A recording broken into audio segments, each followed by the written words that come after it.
Typy lidí ve třídě. Paní učitelko, můžu se prosím napít?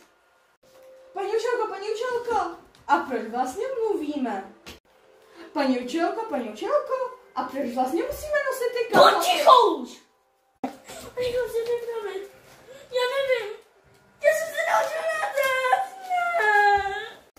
Ještě 5 stránek jsem se naučila, budu umět to úplně na test. Rychle. Vlastně to zopakuju ještě celý a bude to celý dobrý. Aspoň v klidu buď. Takže, dětičky, otevřete si na straně prosím 5. Já si to jenom ohlídnu, jestli máte všechno. Bertíku, máš to mít na straně 5, a ne 15. Vysadím do zadku nějaký volat Ty jsi takhle sprostej. No, hned jdu volat mamince, počkej, řekni mi to tvé číslo. Jaký má tvoje maminka? Jo, 150. No dobrý, já už ho mám. 158. Dobrý den, paní Bertíko, paní Nováková, pardon. No váš syn Bertík tak trošku zlobí. On jako vůbec mě neposlouchá, nadává tady na mě sprostě. Prosím tě, přijďte si pro něj. Děkuji, nashledanou.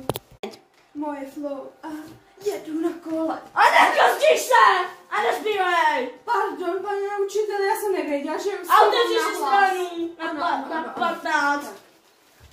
Sigma, sigma, boy, sigma, boy, sigma, boy. Ticho!